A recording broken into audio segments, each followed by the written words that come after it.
I pulled into my driveway to find nothing but oil stains where my pride and joy belonged. My father laughed when I called, saying my car was now my unlicensed brother's property. He thought family loyalty would silence me, so I called the police instead. This is where the story truly begins, and you won't want to miss what happens. Make sure you're subscribed to see it through to the end. We're always curious. Where in the world are you all watching from today? Let us know in the comments. The silence of the house was usually something I craved. After a 10-hour shift managing the user experience for a high-traffic e-commerce platform, my brain usually felt like it had been run through a blender. I lived for that moment of disconnect, the heavy thud of my front door closing, the click of the lock, and the solitude of my own space. But today, the silence wasn't inside the house. It was outside. It was a screaming, gaping void in the driveway that hit me harder than a physical blow. I had blinked 3 times, standing on the edge of the curb, my keys dangling uselessly in my hand. My brain simply refused to process the visual data. I looked at the neighbor's lawn, then back at my own concrete pad. I looked at the street, thinking maybe, just maybe, I had parked it there in a fugue state this morning. But I hadn't. I was meticulous. I was organized. I was the woman who color-coded her calendar and had a 5-year financial plan taped to the inside of her pantry door. I didn't misplace things, and I certainly didn't misplace a pearl white limited edition SUV that I had made the final payment on exactly 14 days ago. The nausea hit me first, a cold, oily slick in the pit of my stomach. That car wasn't just metal and rubber. It was 5 years of brown bagging lunches. It was 5 years of skipping vacations, of driving a rusted sedan that rattled when it went over 40, of saving every single bonus and overtime check until I could walk into the dealership and sign the papers with a hand that didn't shake. It was my trophy. It was the physical manifestation of the fact that I, Alina, had made it on my own. And now, at 6:45 p.m. on a Tuesday, it was gone. My chest tightened, a panic attack clawing its way up my throat. I dropped my work bag right there on the grass, not caring about the damp earth. I fumble-dialed 911, my thumb hovering over the call button, but then I stopped. A thought, intrusive and strange, flickered in my mind. The spare key. I had an emergency key, a heavy, electronic fob that cost $400 to replace.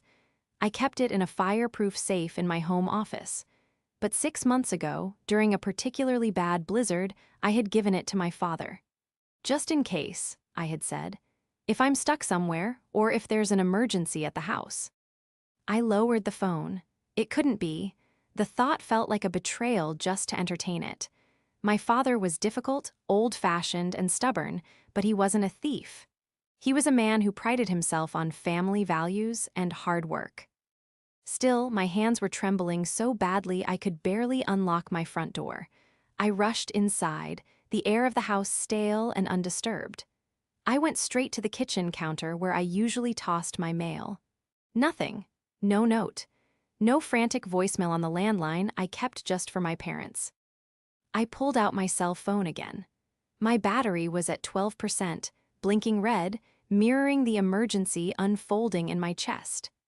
I sat down on the cold tile of the kitchen floor, my back against the dishwasher, and dialed my father's number.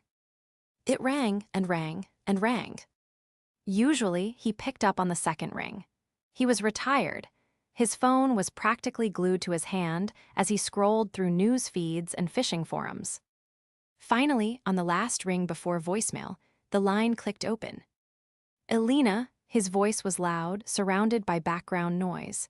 It sounded like a television, maybe a game show. He sounded relaxed, happy even. "Dad," I choked out, my voice cracking. "Dad, something terrible has happened. I just got home, my car. It's gone. Someone stole my car from the driveway." I waited for the gasp. I waited for the outrage, for the protective instinct to kick in. I expected him to tell me to lock the doors, to call the police, that he was on his way with a baseball bat. Instead, there was a pause, a long, heavy pause. And then he chuckled. It wasn't a nervous laugh. It wasn't a laugh of disbelief. It was a casual, dismissive chuckle, the kind you give a child who has dropped their ice cream cone. "Oh, calm down, Ellie," he said, the sound of him chewing something audible over the line. "Nobody stole it, it's safe." The air left my lungs. "Safe? What do you mean safe? Where is it?" "It's at Lucas's place," he said, as if he were telling me he'd borrowed a cup of sugar. "I dropped it off about an hour ago." I stared at the grout lines on the floor, the world tilting on its axis. "You took my car to Lucas W. Hi, is his car broken?"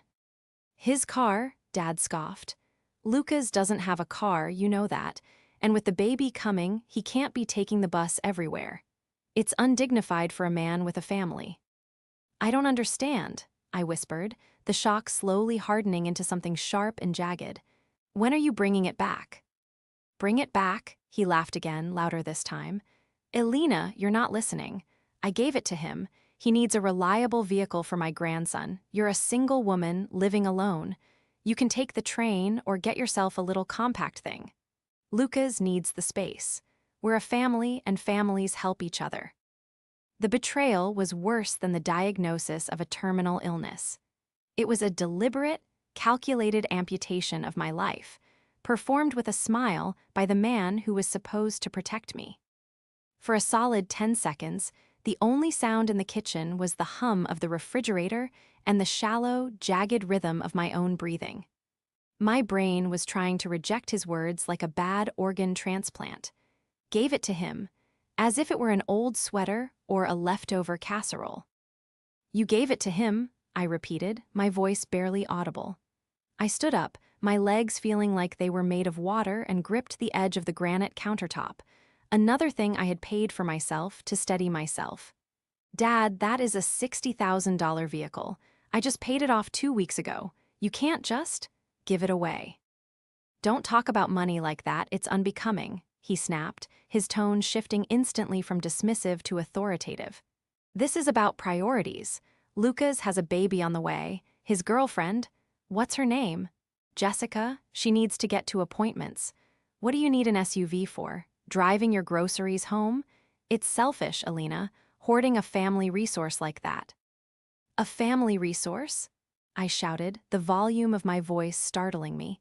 "It's not a family resource. It's my property. My name is on the title. My bank account paid the loan. You didn't pay a dime for that car." "I am the patriarch of this family," he roared back, the distortion of the phone speaker crackling in my ear. "And I decide how we support one another. You have a good job. You sit in an office all day clicking a mouse. Lucas is struggling. He's trying to find himself. He needs a break. Giving him this car gives him a leg up. You should be proud to help your brother, not screeching like a banshee." I closed my eyes, pressing my forehead against the cool cabinet door. I could picture him perfectly, sitting in his recliner, feet up, feeling like a benevolent king distributing wealth that wasn't his. He truly believed he was in the right. In his world, I was just an extension of him, and my assets were his to command. "Dad," I said, forcing my voice into a terrifyingly low, calm register. "Does Lucas even have a license? His was suspended 3 years ago for the DUI. "Oh, don't bring up the past," he waved it off verbally. "He's working on getting it back. He's driving carefully. It's fine, the car is safe. It's in his driveway right now. He was so happy, Elena. You should have seen him. He finally felt like a man." "He felt like a man because you gave him my car," I said flatly. "He's your brother," Dad yelled. "You sacrifice for family. That is what women do. Your mother agrees with me completely. She said it was a wonderful gesture." "My mother agrees with whatever keeps you from yelling," I muttered, but he didn't hear me. "Look, I'm done discussing this," he said, the sound of a TV volume increasing in the background. "The car stays with Lucas. You can come over on Sunday for dinner and we'll talk about helping you find a lease on something smaller. Something more appropriate for a single girl. Don't cause a scene, Elena. Don't ruin this for him." The line went dead. I stood there, phone pressed to my ear, listening to the silence. He had hung up. He had stolen my car, confessed to it, insulted me, and then hung up as if he had just settled a minor dispute about what to order for pizza. I lowered the phone and looked at the screen. The call had lasted 4 minutes and 12 seconds. In that time, my entire understanding of my place in this family had been incinerated. I walked into the living room and sank onto the sofa. The shock was beginning to recede, replaced by a cold, vibrating anger. I thought about Lucas. Lucas, who was 31 years old. Lucas, who had borrowed $2,000 from me last year for a business investment that turned out to be online poker debts. Lucas, who was now driving my pristine, leather-interior SUV without a license, probably smoking inside it right now. My father thought the conversation was over. He thought that by invoking the sacred family card, I would fold. He thought I would cry, maybe complain to Mom, and then eventually show up on Sunday driving a rented economy car, accepting my role as the endless provider for the golden child. Hey, T8. He held all the cards because he had the spare key. But as I looked at the black screen of my phone, a notification popped up. It was from the manufacturer's app connected to my car. Vehicle unlocked. Location, 442 Maple Street. I stared at the address, Lucas's rental house. My father had forgotten one crucial thing. He was living in 1980, where possession was 9/10 of the law and the father's word was law. He didn't understand modern ownership. He didn't understand that the title in my safe deposit box didn't have a family clause. And he certainly didn't understand that I wasn't the same little girl who used to give Lucas her allowance to stop him from crying. I wasn't going to argue. I wasn't going to beg. I swiped the notification away and opened my contacts. I didn't scroll to Mom. I didn't scroll to Lucas.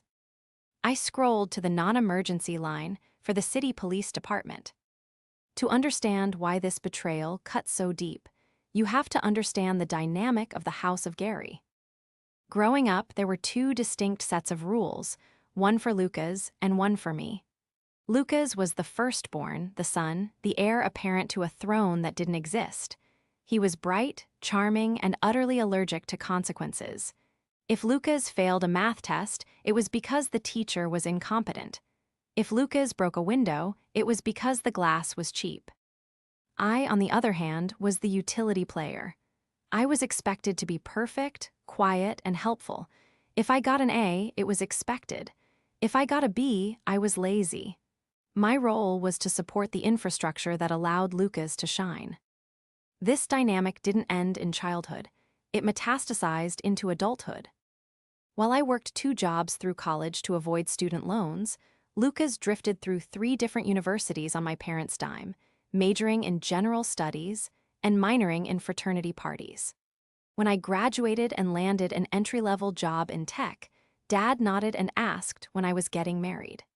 When Lucas dropped out to become a DJ promoter, Dad bought him a $3,000 turntable setup because you have to invest in talent.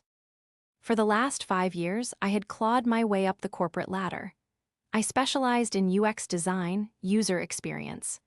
My job was to anticipate problems and fix them before the user even knew they existed. I was good at it. I was meticulous, and I was well compensated. But I lived below my means. I lived in a modest townhouse. I wore simple clothes. My one indulgence, my one solitary symbol of success, was that car. It was a beast of a machine. A top-of-the-line SUV with heated seats, a panoramic sunroof, and an engine that purred like a jungle cat. I bought it because I wanted to feel safe. I wanted to feel powerful. Every time I gripped that leather steering wheel, I felt a surge of pride. I did this, the engine seemed to hum.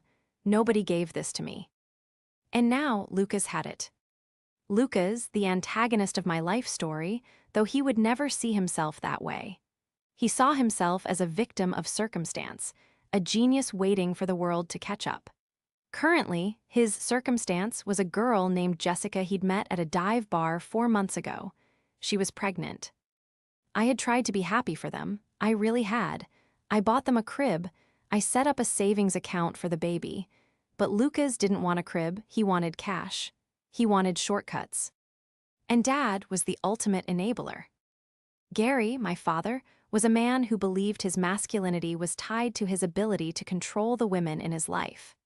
He was charming to strangers, the guy who bought the first round at the bar, but at home, he was a dictator. He had retired from a mid-level management job 5 years ago, and since then, his world had shrunk until his control over his children was the only thing he had left. He resented my success. I saw it in the way he sneered when I talked about a promotion. I saw it in the way he asked, "Who's the boss over there?" implying it couldn't possibly be me. He resented that I didn't need him. Lucas, however, needed him constantly. And Dad loved that. Dad loved being the savior. But since Dad was on a fixed pension and had blown most of his savings on bad investments and bailing Lucas out of previous jams, he couldn't afford to buy Lucas a new car for the baby. So he did the next best thing. He looked at his assets, and in his mind, I was an asset. I sat in my living room, the police dispatcher's voice ringing in my ear. 911, what is your emergency? I had dialed the emergency line after all. My hands were shaking too badly to navigate the automated menu of the non-emergency line, and truthfully, the more I thought about it, the more I realized this was an emergency. A $60,000 theft is a felony. I need to report a stolen vehicle, I said, my voice shockingly steady. It was taken from my driveway within the last 2 hours. Okay, ma'am, the dispatcher said, her tone professional and soothing. Do you have the license plate number? Yes, I said, reciting it from memory. It's a pearl white SUV. I have the VIN as well. And do you have any idea who might have taken it? She asked. This was the moment, the precipice. If I said no, I could play dumb. I could let the police find it, feign ignorance, and maybe spare the family the direct confrontation. But if I told the truth, if I named names, I was declaring war. I was burning the bridge to the ground and salting the earth. I thought about Dad's laugh. I thought about him saying, "You're single," as if my lack of a husband rendered my property communal. I thought about Lucas driving my car without a license, risking the lives of everyone on the road, entitled to the fruits of my labor just because he was born male. Ma'am, the dispatcher prompted, do you have any suspects? I took a deep breath. Yes, I said clearly. I know exactly who took it. My father stole it, and he gave it to my brother. The arrival of a police cruiser in a quiet suburban cul-de-sac is never a subtle event. It's a spectacle. I watched from my living room window as the blue and red lights washed over the perfectly manicured hedges of the neighbors across the street. The lights pulsed rhythmically, a silent siren announcing that the carefully curated facade of my life had officially cracked. I opened the door before the officer could knock. Officer Martinez was a tall man with a calm, weathered face and eyes that had seen enough domestic disputes to know exactly what he was walking into. He didn't look at the empty driveway. He looked at me. He saw the shaking hands I was trying to hide in my pockets and the tear tracks I had hastily wiped away.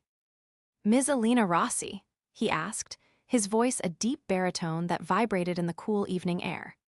Yes, I said, stepping aside to let him into the foyer. Thank you for coming so quickly. We sat at my dining table.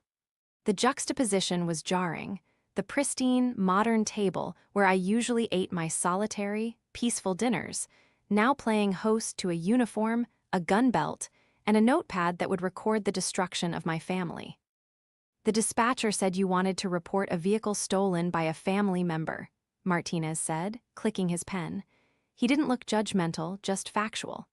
This is often a civil matter, Ms. Rossi, if there's any shared ownership or if permission was implied. It's not civil, I cut in, my voice sharper than I intended. I took a breath and placed a manila folder on the table. I had spent the 20 minutes waiting for him, gathering every scrap of documentation I had. This is the title. My name is the only one on it. This is the bill of sale. This is the loan payoff confirmation from the bank, dated 14 days ago. Martinez picked up the documents, scanning them with a practiced eye. And the suspect. My father, Gary Rossi, took the spare key from my safe, or rather, used a spare key I had entrusted to him for emergencies, to remove the vehicle from my property while I was at work. He then delivered it to my brother, Lucas Rossi, who is currently in possession of it. Martinez looked up, raising an eyebrow. You gave your father a key. For emergencies, I stressed, like a fire, or if I was hospitalized, not to gift my property to someone else. And you've revoked this permission. I spoke to him on the phone 30 minutes ago. I told him to return it. He refused. He stated he gave it to my brother. Martinez sighed, a heavy sound that signaled the shift from misunderstanding to crime. Okay, and your brother, does he have a driver's license? No, I said, the word landing heavy between us.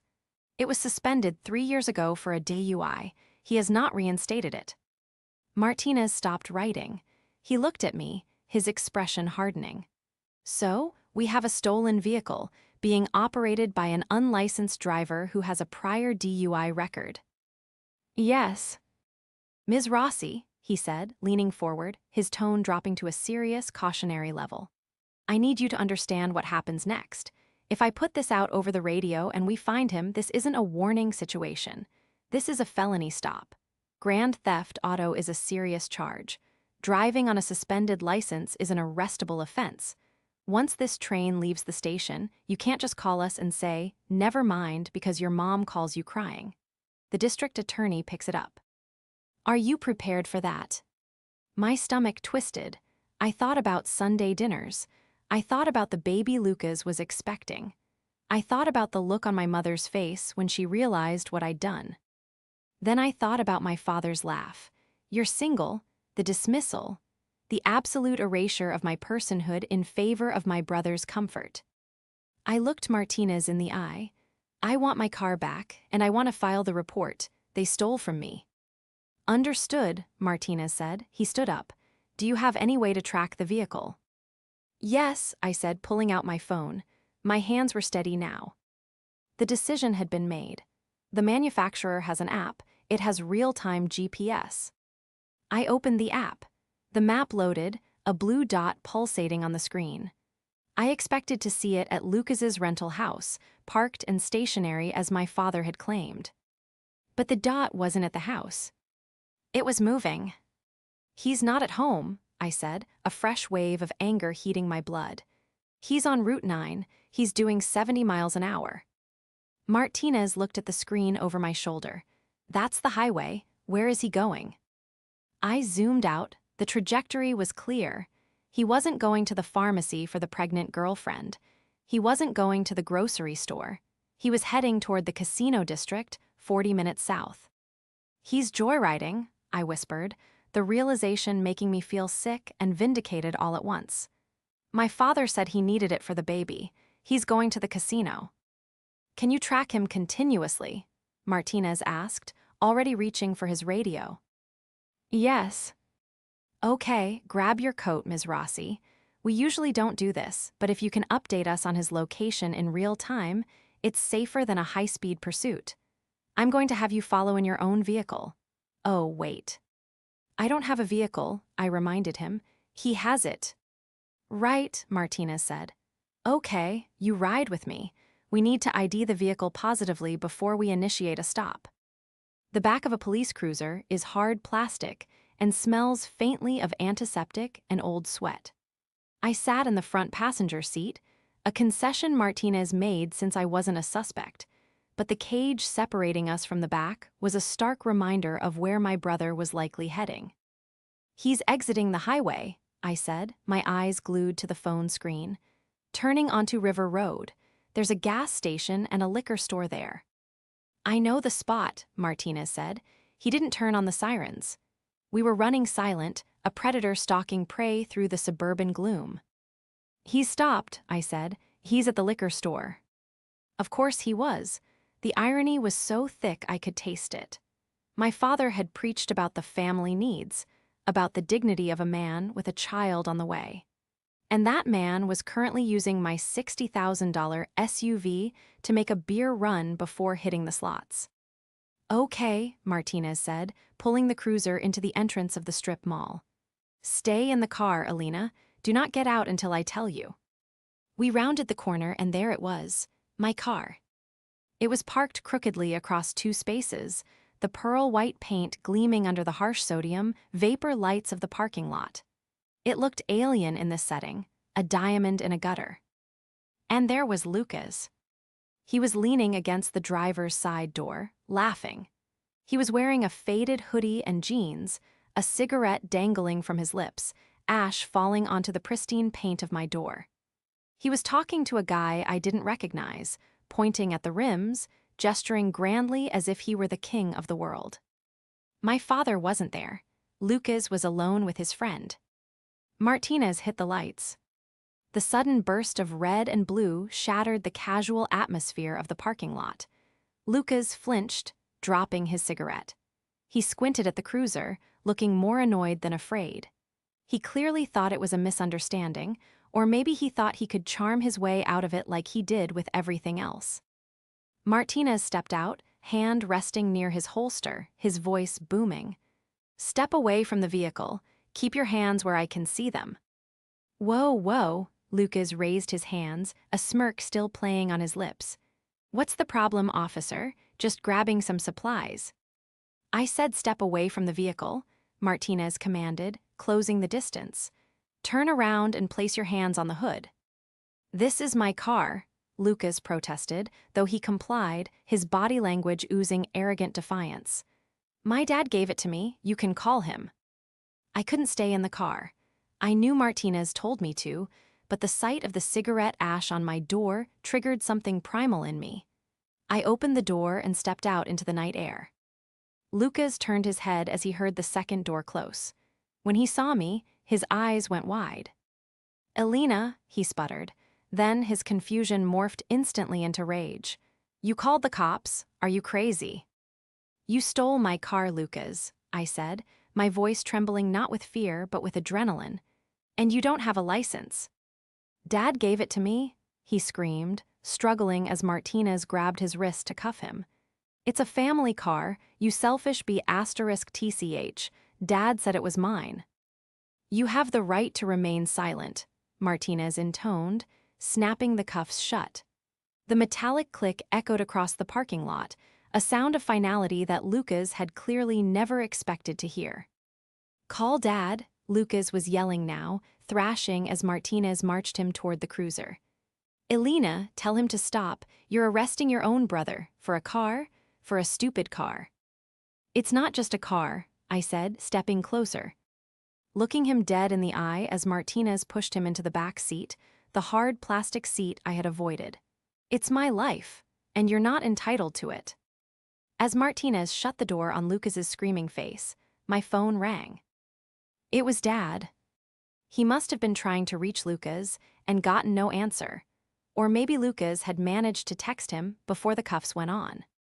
I answered, putting it on speaker so Martinez, who was walking back to me, could hear. "Alina," Dad's voice was a roar. "I'm calling Lucas and he's not picking up. I checked the app. Why is the car at a liquor store? I told him to go straight home." "Lucas can't come to the phone right now, Dad," I said, watching my brother kick the window of the police car. Why, are you with him?" "I'm with the police," I said calmly. "Lucas has just been arrested for grand theft auto and driving with a suspended license. The car is being impounded." There was a silence on the other end, so profound it felt like the line had been cut. Then, a sound I had never heard from my father, a sound of pure, unadulterated panic mixed with fury. You did what?" he whispered. "You arrested your brother, your pregnant brother." "I reported my car stolen," I corrected him. "You and Lucas did the rest." "Fix this," he screamed, his voice shredding. "Tell them it was a mistake. Tell them I gave him permission. If you don't fix this right now, Alina, so help me God, you are no daughter of mine. I will disown you. I will throw you out of the family." I looked at Officer Martinez. He was watching me, waiting to see if I would fold. This was the dynamic my father relied on, the threat of exile, the fear of being an orphan. "You can't disown me, Dad," I said, my voice icy and clear. Because I'm the only one with any assets left to own. And as for the car, it's going to the police impound. If you want to bail Lucas out, I suggest you sell your boat, because I'm not paying for it. I hung up. Officer, I said, turning to Martinez, can I please retrieve my spare key from his pocket before you take him away? The adrenaline crash that followed the arrest was brutal. I didn't get my car back that night, because it was evidence in a felony theft, and because the driver was unlicensed, it had to be towed to the impound lot. I had to pay an Uber to take me home to my empty driveway. The silence in my house was different now. It wasn't the silence of peace, it was the silence of a fortress under siege. My phone became a weapon I was afraid to touch. It buzzed incessantly. 17 missed calls from Mom, 12 from Dad, texts from numbers I didn't save but recognized as aunts and cousins. How could you do this to your family? He has a baby coming. Your father is in the hospital with chest pains because of you. Selfish. The chest pains were a classic Gary Rossi move. He used his health like a hostage whenever he lost control of a situation. I knew, logically, that it was a manipulation tactic, but the guilt was a physical weight, heavy and suffocating. I needed to fortify my position. I couldn't just rely on the police report. I knew my family. They would lie to the DA. They would claim I gave verbal permission. They would say I was unstable, jealous, vindictive. I sat down at my computer and opened a new browser window. I needed to know the full extent of what I was dealing with. I started with the court records. They were public domain, but I had never looked. I had always taken my parents' word for it that Lucas's legal troubles were minor misunderstandings or bad luck. I typed in Lucas Rossi. The search results populated instantly. It wasn't just one DUI 3 years ago. There was a possession of controlled substance charge from 2 years ago, dismissed, likely because Dad paid for a lawyer I didn't know about. There were 3 speeding tickets in the last 6 months. Wait.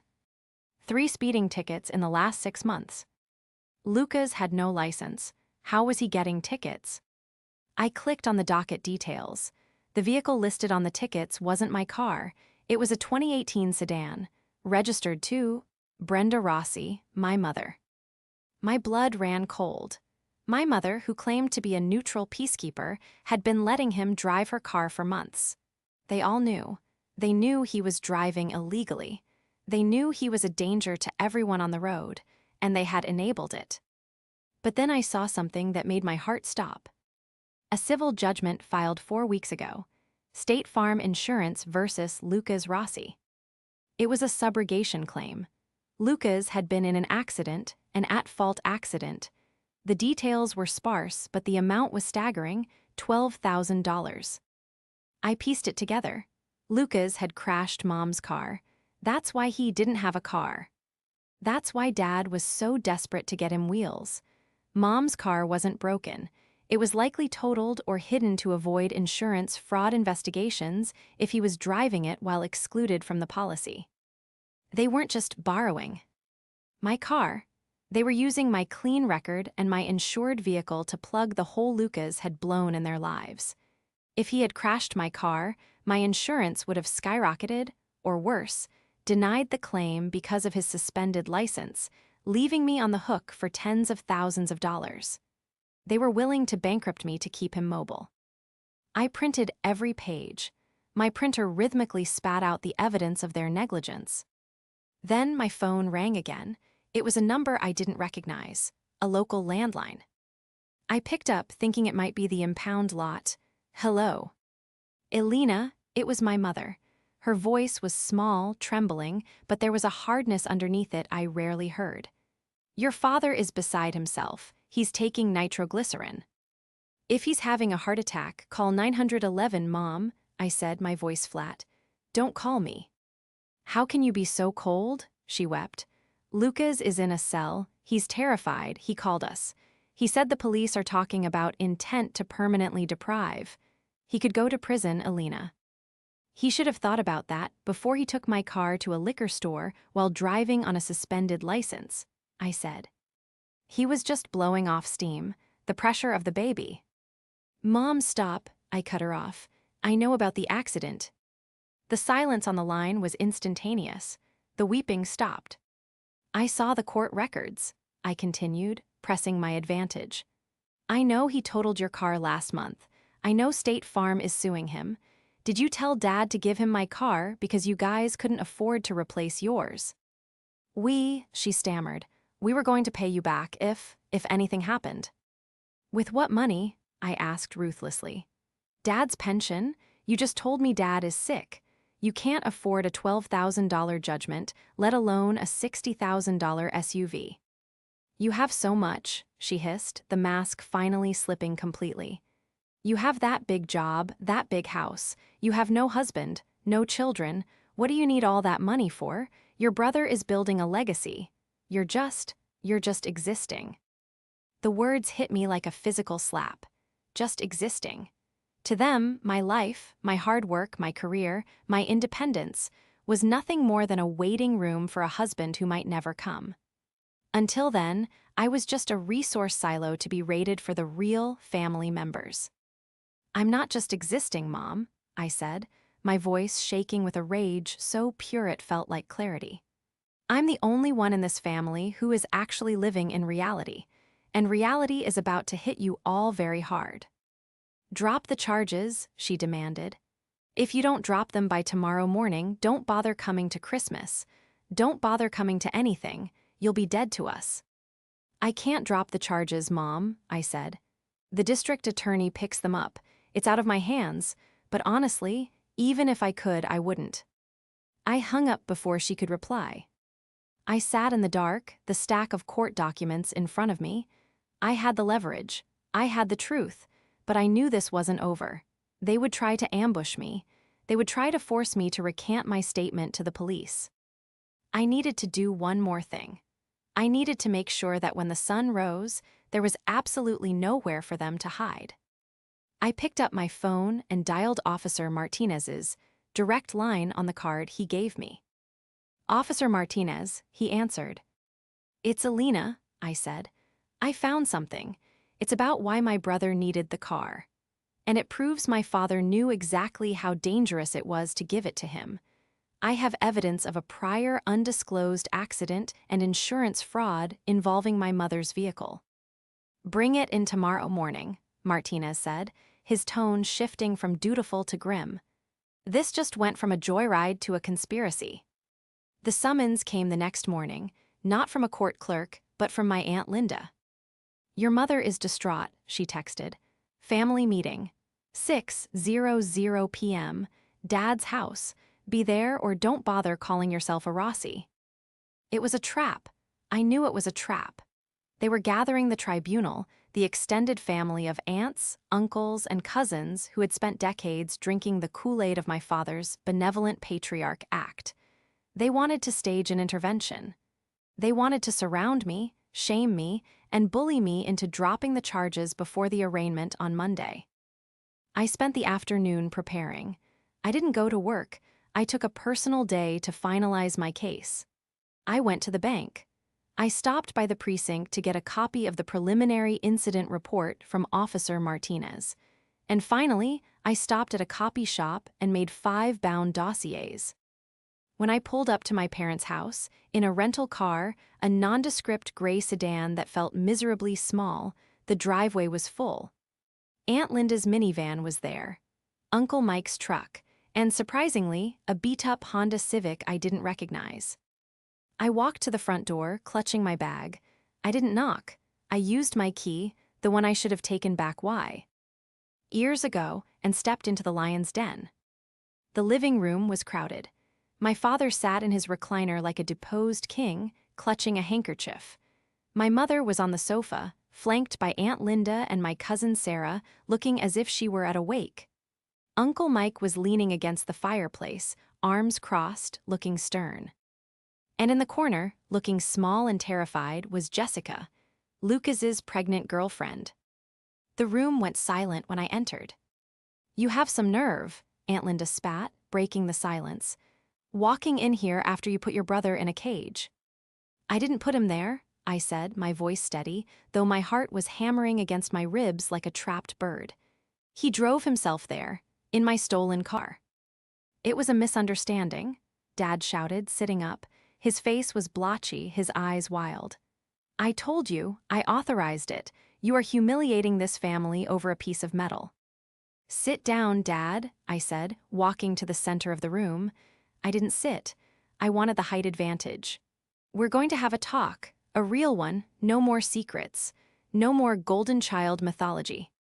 "We are here to talk about you dropping the charges," Uncle Mike rumbled. "You're going to call the DA, you're going to say you forgot you lent him the car, and you're going to bail him out." "No," I said, "I'm not." "Then get out," Mom screamed, leaping up. "Get out of my house. You are selfish. You are jealous because Lucas is building a family and you have nothing." "I have the truth," I said, unzipping my bag, "and I think Jessica needs to hear it." Jessica looked up, her eyes wide and red-rimmed. "Me." "Don't listen to her, honey," Mom said quickly, moving to block Jessica's view. "Elena is unstable. She's having a breakdown."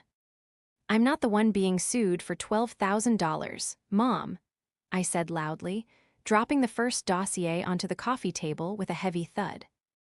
The room froze. "What is that?" Uncle Mike asked, stepping forward.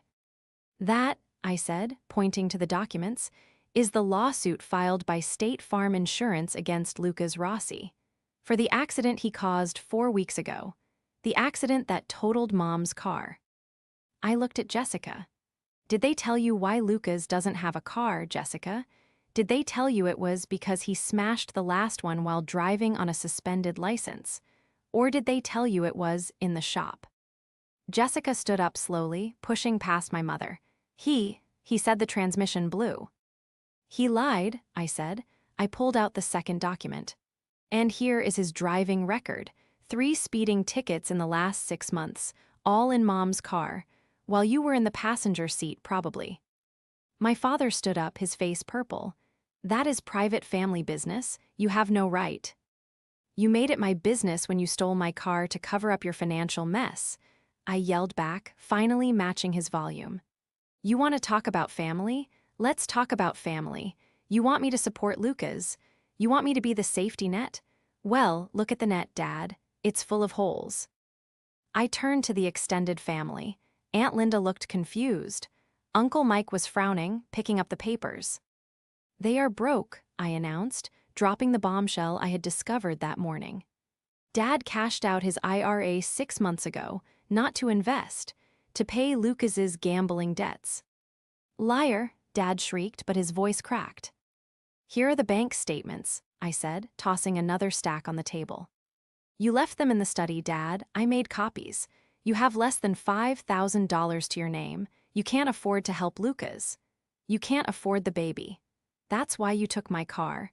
You were going to let Lucas drive it, and when he inevitably crashed it or got it impounded, you were going to guilt me into eating the cost because family helps family." The silence now was heavy, suffocating. Uncle Mike was reading the bank statements, his face paling. He looked at my father. "Gary, is this true? You borrowed $4,000 from me last month for home repairs. Did that go to Lucas?" Dad didn't answer. He slumped back into his chair, looking suddenly very old and very small. I turned to Jessica. She was trembling, holding her stomach. "Jessica," I said, my voice softening, "they are using you. They are using the baby. They see that child as a leverage point to get money from me, from Mike, from anyone they can guilt trip. Lucas went to the casino last night. He wasn't getting supplies. He was taking my car to the casino with money he probably stole from your purse." Jessica let out a choked sob. He took my rent money. He said he needed it for the lawyer to fix his license." "There is no lawyer," I said gently, "and there is no license." "That's enough," Mom shrieked, lunging at me. Uncle Mike caught her by the arm, holding her back. "It is enough, Brenda," Uncle Mike said, his voice low and dangerous. "It's enough." Jessica looked at my parents. She looked at the dossier on the table, then she looked at me. "Is he really in jail?" she whispered. Yes, I said. For grand theft auto, and I'm not bailing him out. If I do, he learns nothing. If I do, he keeps driving. And next time, he might kill someone, maybe even you or the baby. Jessica took a deep breath. She wiped her face. The fear in her eyes was replaced by a cold realization. The spell was broken. I need a ride, she said to the room. I need to go to my sister S in Ohio. You can't leave, Mom wailed. You're carrying my grandson. I'm carrying my child, Jessica snapped, her voice surprisingly strong. And I'm not raising him around liars and thieves. She looked at me. Can you take me to the bus station? I'll do better, I said, picking up my bag. I'll drive you to Ohio, but we leave right now. I turned to my father one last time. He wouldn't look at me. He was staring at the floor, the illusion of his power shattered by the weight of paper and truth. I'm filing a restraining order tomorrow, I said to him. Against you, Mom, and Lucas. Do not come to my house. Do not call me. If you do, I will have you arrested for harassment.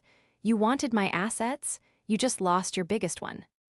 I walked out the door, Jessica following close behind me. As we stepped into the cool evening air, I heard the explosion of arguments erupting inside the house. Uncle Mike shouting about his money, Aunt Linda demanding answers. It sounded like music. The drive to Ohio was long, quiet, and necessary. We didn't talk much for the first hour. Jessica cried silently in the passenger seat of the rental car, mourning the life she thought she was building. I let her cry. I knew that grief. I was mourning too, not for a boyfriend, but for the parents I wished I had, rather than the ones I was stuck with. Somewhere around the state line, she spoke. Thank you, she said, her voice hoarse. For telling me, I knew something was wrong, but I wanted to believe him. We all did, I said. It's designed that way. The system only works if we all play our parts. I just stopped playing mine. I dropped her off at her sister's house at 2:00 a.m. Her sister, a fierce-looking woman in pajamas, hugged me on the porch. You saved her life, she whispered, if he had been driving her around. Take care of the baby, I said. And make sure Lucas's name isn't on the birth certificate until he proves he's a father, not a dependent. I drove back alone. The exhaustion was deep, settling into my bones, but my mind was crystal clear. The next few weeks were a blur of legal bureaucracy, but for the first time in my life, I navigated it without fear. Officer Martinez was true to his word. The evidence of the insurance fraud, hiding the totaled vehicle while claiming it was a mechanical failure, and potentially collecting a payout they hadn't used to replace the car, triggered an investigation. My parents were facing potential charges of their own, or at the very least, a financial clawback that would leave them destitute. Lucas didn't get bail. With the prior DUI, the suspended license, and the sheer value of the stolen vehicle, the judge set the bond at $50,000. My parents couldn't pay it. I certainly didn't. He sat in county jail for 3 months awaiting trial. Eventually, he took a plea deal, 2 years of probation, mandatory rehab, and restitution. But the restitution was a joke. He had no money. The real justice came from the silence. I followed through on the restraining order. The judge granted it easily after hearing the threats my father had made on the voicemail I saved. The legal piece of paper was a thin shield, but it was symbolic. It was the line in the sand. I got my car back 10 days after the incident. I went to the impound lot to retrieve it. It was dusty, and the interior smelled faintly of stale beer and Lucas's cheap cigarettes. I sat in the driver's seat, gripping the wheel. I thought I would feel dirty. I thought I would want to sell it to purge the memory. But as I started the engine and felt that familiar, powerful purr, I realized something. This car wasn't tainted. It was a survivor like me. I took it to a professional detailer. I had them scrub every inch of it. I had them shampoo the carpets and condition the leather until it smelled like new money and freedom. When I drove it home, I parked it in the driveway. I stood there for a long time looking at it. My phone didn't ring. My parents were too busy fighting with each other, with the bank, and with the insurance investigators to harass me. Uncle Mike had cut them off. The extended family, finally seeing the financial parasitism for what it was, had retreated. I was alone. But for the first time in 29 years, alone didn't feel like a punishment. It didn't feel like I was the leftover piece of the family puzzle. I walked into my quiet, clean house. I opened a bottle of wine, one I had been saving for a special occasion. I poured a glass and sat on my patio, looking out at the silhouette of my car against the streetlights. I had lost a brother. I had lost my parents. I had lost the illusion of a safety net. But I had kept my dignity. I had protected my future. And most importantly, I had finally learned the most expensive lesson of my life. You cannot set yourself on fire to keep others warm, especially when they are the ones holding the matches. I took a sip of wine. It tasted like victory,